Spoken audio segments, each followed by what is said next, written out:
Hello, ನಮಸ್ಕಾರ.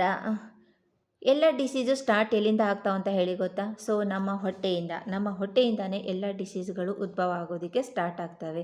ಹೆಂಗಪ್ಪ ಅಂತಂದರೆ ಇಂಟರ್ನಲ್ ಗಟ್ ಡೈಜೆಸ್ಟಿವ್ ಕೆಪಾಸಿಟಿ ಮತ್ತು ನಮ್ಮ ಡೈಜೆಸ್ಟಿವ್ ಫೈರ್ ಅಂತ ಹೇಳಿ ಇಂಟರ್ನಲ್ ಗಟ್ ಅಂತಂದರೆ ಸೊ ನಾವು ಏನು ಆಹಾರವನ್ನು ತಗೋತೀವಿ ಅದು ಸರಿತಂಗಿ ಡೈಜೆಷನ್ ಆಗಿ ಅದರಲ್ಲಿರೋ ನ್ಯೂಟ್ರಿಷನ್ ಎಲ್ಲ ಅಬ್ಸಾರ್ಬ್ ಆಗಿ ವೇಸ್ಟ್ ಮಟೀರಿಯಲ್ ಎಲ್ಲ ಹೊರಗಡೆ ಹೋಗುವಂಥದ್ದು.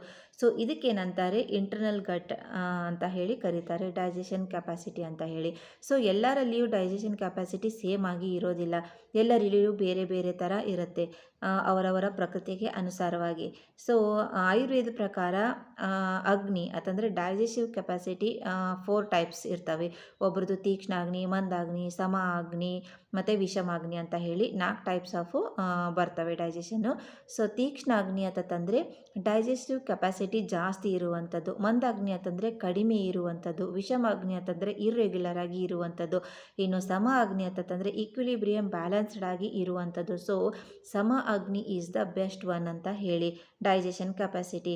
ಸೊ ಏನಾಗುತ್ತೆ ಅಂತಂದರೆ ನಮ್ಮ ಡೈಜೆಷನ್ ಕೆಪಾಸಿಟಿ ಅಂತಂದರೆ ಅಗ್ನಿ ಐತಲ್ಲ, ಇದು ಬೇಸಿಕ್ ಪ್ಲಾಟ್ಫಾರ್ಮ್ ಇರೋ ಥರ ಎಲ್ಲ ಡಿಸೀಸ್ಗೂ. ಇದು ಚೆನ್ನಾಗಿದ್ದರೆ ಇದ್ದರೆ ಡಿಸೀಸ್ ಫ್ರೀಯಾಗಿ ನಾವು ಇರಬಹುದು. ಇದು ಚೆನ್ನಾಗಿಲ್ಲ ಅಂತಂದರೆ ಏನಾಗುತ್ತೆ, ಎಲ್ಲ ಡಿಸೀಸ್ಗಳು ಇಲ್ಲಿಂದನೇ ಸ್ಟಾರ್ಟ್ ಆಗ್ತವೆ. ಸೊ ಡೈಜೆಸ್ಟಿವ್ ಕೆಪಾಸಿಟಿ ಕಡಿಮೆ ಇತ್ತು, ಫೈರ್ ಚೆನ್ನಾಗಿರಲಿಲ್ಲ ಅಂತಂದರೆ ಏನಾಗುತ್ತೆ, ನಾವು ತಗೊಳ್ಳುವಂಥ ಆಹಾರ ಸರಿಯಾಗಿ ಡೈಜೆಷನ್ ಆಗೋದಿಲ್ಲ. ಅದರಿಂದ ಏನಾಗುತ್ತೆ, ಟಾಕ್ಸಿಕ್ ಮಟೀರಿಯಲು ಏನಾಗುತ್ತೆ ಕಲೆಕ್ಟ್ ಆಗ್ತಾ ಆಗ್ತಾ ಹೋಗುತ್ತೆ. ಇದರಿಂದ ಕೆಲವೊಬ್ಬರಲ್ಲಿ ಕಂಪ್ಲೇಂಟ್ಸ್ ಕೇಳಿರ್ಬೋದು, ನಮಗೆ ಕಫ ಜಾಸ್ತಿ ಆಗಿದೆ, ಪಿತ್ತ ಜಾಸ್ತಿ ಆಗಿದೆ, ತುಂಬ ಒಂಥರ ಉಬ್ಬರಿಸ್ದಂಗೆ ಆಗ್ತಾಯಿದೆ, ಹೊಟ್ಟೆ ನೋವು ಬರ್ತಾಯಿದೆ, ತಲೆನೋವು ಬರ್ತಾಯಿದೆ, ತಲೆ ಸುತ್ತು ಬರ್ತಾಯಿದೆ, ಒಂಥರ ಹುಳಿ ತೇಗು ಈ ಥರ ಎಲ್ಲ ಅನೇಕ ಸಮಸ್ಯೆಗಳನ್ನು ಹೇಳ್ತಾರೆ.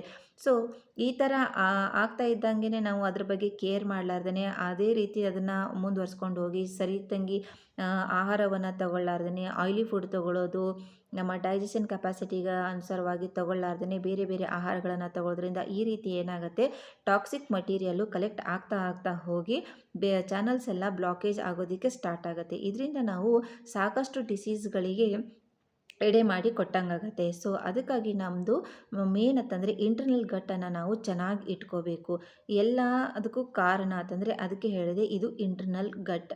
ಸೊ ಡೈಜೆಷನ್ ಚೆನ್ನಾಗಿರಬೇಕು ಅಂತಂದರೆ ನಾವು ಏನು ಮಾಡಬೇಕು, ಸೊ ನಾವೇನು ಮಾಡಬೇಕಂತಂದರೆ ನಾವು ಸರಿಯಾದ ಬ್ಯಾಲೆನ್ಸ್ಡ್ ಮೀಲನ್ನು ತಗೋಬೇಕು, ಸರಿಯಾದ ಡಯಟನ್ನು ನಾವು ಫಾಲೋ ಮಾಡಬೇಕು, ಟೈಮ್ ಪ್ರಕಾರವಾಗಿ ನಾವು ಊಟವನ್ನು ತಗೋಬೇಕು.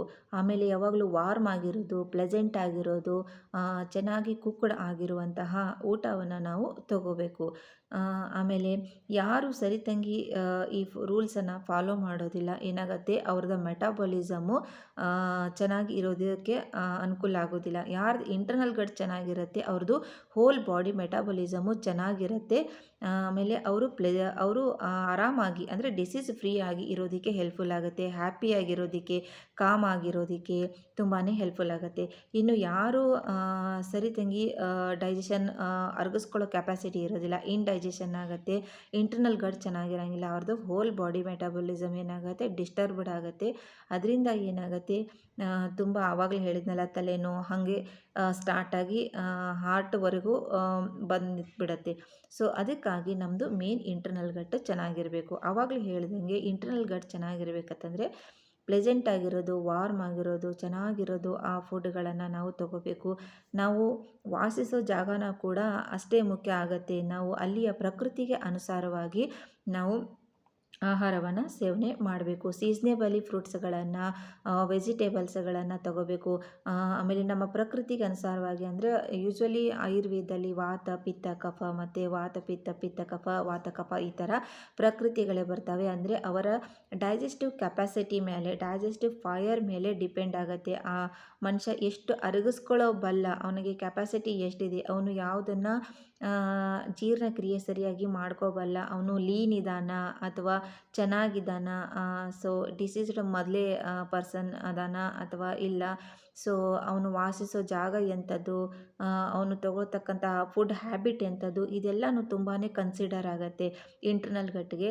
ಸೊ ಅದಕ್ಕೆ ಒಬ್ಬ ಪರ್ಸನ್ ತನ್ನ ಇಂಟರ್ನಲ್ ಗಟ್ ಚೆನ್ನಾಗಿರ್ಬೇಕಂತಂದರೆ ಆವಾಗಲೇ ಹೇಳ್ದಂಗೆ ಬ್ಯಾಲೆನ್ಸ್ಡ್ ಮೀಲನ್ನು ತಗೋಬೇಕು, ಸೀಸ್ನೇಬಲಿ ಫ್ರೂಟ್ಸ್ಗಳನ್ನು ತನ್ನ ಹೈಟು ವೇಟಿಗೆ ತಕ್ಕಂತೆ ಟೈಮ್ ಪ್ರಕಾರವಾಗಿ ಬ್ಯಾ ಚೆನ್ನಾಗಿ ಕುಕ್ಡ್ ಆಗಿರುವಂತಹ ಫುಡ್ಗಳನ್ನು ತಗೋಬೇಕು. ಇದರಿಂದ ಏನಾಗುತ್ತೆ, ಆ ಮನುಷ್ಯ ಹ್ಯಾಪಿಯಾಗಿ ಕಾಮಾಗಿ ಪ್ಲೆಸೆಂಟಾಗಿ ಕೂಲಾಗಿ ಇರೋದಕ್ಕೆ ತುಂಬಾ ಹೆಲ್ಪ್ಫುಲ್ ಆಗುತ್ತೆ. ಆ ಮನುಷ್ಯ ಏನಾಗುತ್ತೆ, ಇಮ್ಯುನಿಟಿ ಸಿಸ್ಟಮು ಚೆನ್ನಾಗಾಗಿ ಲೈಫ್ ಸ್ಪ್ಯಾನು ಇನ್ನೂ ಜಾಸ್ತಿ ಆಗಿ ಹೆಲ್ದಿಯಾಗಿ ಇರೋದಕ್ಕೆ ಫಿಟ್ಟಾಗಿ ಇರೋದಕ್ಕೆ ತುಂಬಾ ಹೆಲ್ಪ್ಫುಲ್ ಆಗುತ್ತೆ. ಡಿಸೀಸ್ ಫ್ರೀಯಿಂದ ಆತ ಇರಬಲ್ಲ ಇಂಟರ್ನಲ್ ಗಟ್ಟು ಚೆನ್ನಾಗಿತ್ತಂದರೆ. ಇಂಟರ್ನಲ್ ಗಟ್ ಚೆನ್ನಾಗಿಲ್ಲ ಅಂತಂದರೆ ಏನಾಗುತ್ತೆ, ಅನೇಕ ಸಮಸ್ಯೆಗಳು ಉದ್ಭವ ಆಗುತ್ತೆ. ಬಾಡಿ ಒಳಗಡೆ ವಿಶೇಷಣ ಆಗೋದಕ್ಕೆ ಸ್ಟಾರ್ಟ್ ಆಗುತ್ತೆ. ಆಮೇಲೆ metabolism, whole body metabolism disturbed ಆಗಿ ಅನೇಕ ಕಾಯಿಲೆಗಳು ಬರೋದಕ್ಕೆ ಹೆಲ್ಪ್ಫುಲ್ ಮಾಡಿಕೊಟ್ಟಂಗೆ ಆಗುತ್ತೆ. ಸೊ ಅದಕ್ಕೆ ಏನು ಮಾಡಬೇಕು, ಇಂಟರ್ನಲ್ ಗಟ್ಟನ್ನು ನಾವು ಚೆನ್ನಾಗಿ ಇಟ್ಕೋಬೇಕು. ಸ್ವಲ್ಪ ಯಾರ್ದೆಲ್ಲ ಡೈಜೆಸ್ಟಿವ್ ಕೆಪಾಸಿಟಿ ಲೋ ಇರುತ್ತೆ, ಸರಿಯಾಗಿ ಅರಗಿಸ್ಕೊಳಕ್ಕಾಗಂಗಿಲ್ಲ ಅಂಥವ್ರು ಏನು ಮಾಡಬೇಕಂತಂದರೆ, ಊಟಕ್ಕಿಂತ ಮುಂಚೆ ಸ್ವಲ್ಪ ಜಿಂಜರು ಮತ್ತು ಜೇನುತುಪ್ಪನ ಎರಡೂ ಮಿಕ್ಸ್ ಮಾಡಿ ತಗೊಳ್ಳುವಂಥದ್ದು. ಮತ್ತು ಯಾವಾಗಲೂ ಎಲ್ಲರೂ ಊಟ ಆದಮೇಲೆ, ಲಂಚ್ ಆದಮೇಲೆ ಬಟರ್ ಮಿಲ್ಕ್ ಮಜ್ಜಿಗೆಯನ್ನು ತಗೋಬೇಕು. ಸೊ ಇದರಿಂದ ಏನಾಗುತ್ತೆ, ಡೈಜೆಷನ್ ಆಗೋದಕ್ಕೆ ಹೆಲ್ಪ್ಫುಲ್ ಆಗುತ್ತೆ. ಇದ್ರ ಜೊತೆಗೆ ನಮ್ಮ ಲೈಫ್ ಸ್ಟೈಲು ತುಂಬ ಮುಖ್ಯ ಆಗುತ್ತೆ. ನಾವು ಸ್ವಲ್ಪ ಡಯಟನ್ನು ಫಾಲೋ ಮಾಡೋದಾಗಿರ್ಬೋದು, ಮತ್ತು ಸ್ಟ್ರೆಸ್ ಫ್ರೀ ಆಗಿರಬೇಕು, ಸರಿಯಾಗಿ ನಿದ್ದೆಯನ್ನು ಮಾಡಬೇಕು. ಅದು ಕೂಡ ತುಂಬಾ ಒಂದು ಇಂಪಾರ್ಟೆಂಟ್ ಆಸ್ಪೆಕ್ಟ್ ಆಗುತ್ತೆ. ಮತ್ತು ಸ್ಟ್ರೆಸ್ ಫ್ರೀ ಆಗಿರಬೇಕು. ಸ್ವಲ್ಪ ಯೋಗ, ಎಕ್ಸರ್ಸೈಸು, ಮೆಡಿಟೇಷನು ಇವುಗಳೆಲ್ಲ ಕೂಡ ತುಂಬಾ ಕನ್ಸಿಡರ್ ಆಗುತ್ತೆ. ಸೊ ಅದಕ್ಕೆ ನಮ್ಮ ಇಂಟರ್ನಲ್ ಗಟ್ ಚೆನ್ನಾಗಿರ್ಬೇಕಂತಂದರೆ ಇವೆಲ್ಲನೂ ನಾವು ಫಾಲೋ ಮಾಡಲೇಬೇಕಾಗತ್ತೆ. ಯಾರ್ದು ಇಂಟರ್ನಲ್ ಗಟ್ ಚೆನ್ನಾಗಿರುತ್ತೆ ಅವರು ಡಿಸೀಸ್ ಫ್ರೀ ಆಗಿರ್ತಾರೆ. ಯಾರ್ದು ಇಂಟರ್ನಲ್ ಗಟ್ ಚೆನ್ನಾಗಿರಂಗಿಲ್ಲ ಅವರು ಡಿಸೀಸ್ಗಳಿಗೆ ದಿಂದ ಸ್ವಲ್ಪ ಬಳಲಬೇಕಾಗತ್ತೆ. ಸೊ ಅದಕ್ಕೆ ಡಿಸೀಸ್ ಫ್ರೀ ಆಗಿರ್ಬೇಕಂತಂದರೆ ಇಂಟರ್ನಲ್ ಗಟ್ ಚೆನ್ನಾಗಿರಬೇಕು. ಆ ಮನುಷ್ಯ ಏನಾಗುತ್ತೆ, ಹ್ಯಾಪಿಯಾಗಿ ಪ್ಲೆಸೆಂಟಾಗಿ ಕಾಮಾಗಿ ಮತ್ತು ಲಾಂಜಿಟಿವಿಟಿಯಿಂದ ಇರೋದಕ್ಕೆ ಹೆಲ್ಪ್ಫುಲ್ ಆಗುತ್ತೆ. ಈ ಮಾಹಿತಿಯನ್ನು ನಿಮ್ಮ ಫ್ರೆಂಡ್ಸ್ಗೂ ಕೂಡ ಶೇರ್ ಮಾಡಿ, ಲೈಕ್ ಮಾಡಿ, ಸಬ್ಸ್ಕ್ರೈಬ್ ಮಾಡ್ಕೊಳ್ಳಿ. Thank you.